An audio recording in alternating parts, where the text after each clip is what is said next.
Today, Microsoft wants to force you into the cloud. Nvidia's 4060 reviews are in. AMD is going exclusive, and a huge leak on Nvidia's RTX 5000 that's great news for AMD. Welcome everyone to Gamer Meld.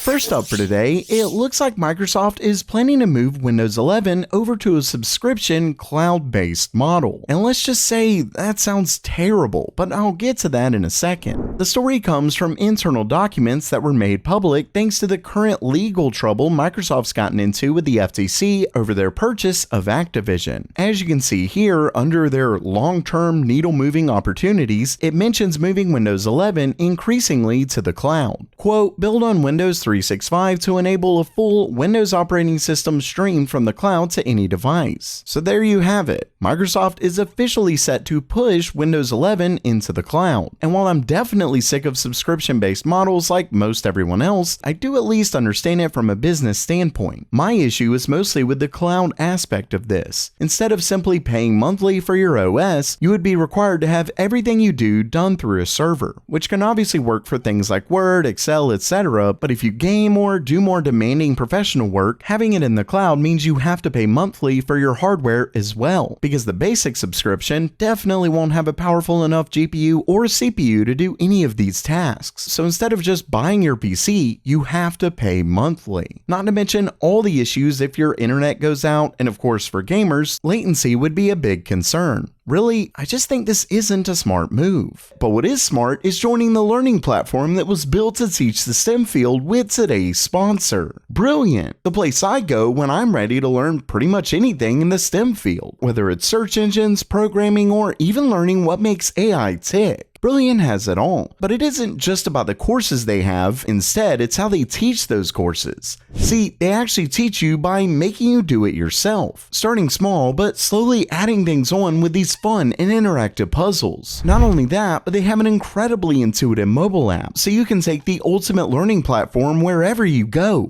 Ultimately, Brilliant makes learning complex subjects not only easy, but fun. And today's the best time to sign up, because when you visit brilliant.org/gamermeld, you can try it out for 30 days free. Plus, when you sign up using brilliant.org/gamermeld, you'll get 20% off the annual premium. So don't wait any longer. Once again, that's brilliant.org/gamermeld.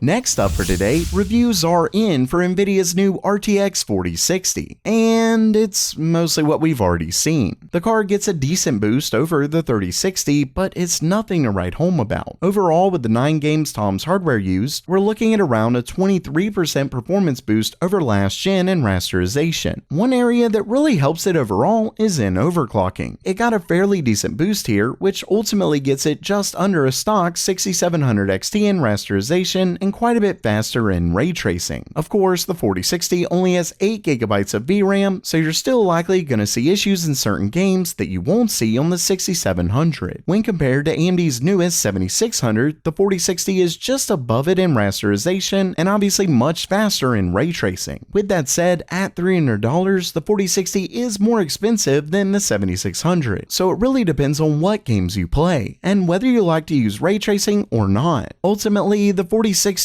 just isn't all that impressive, and it's yet another release from Nvidia that seems to disappoint pretty much everyone.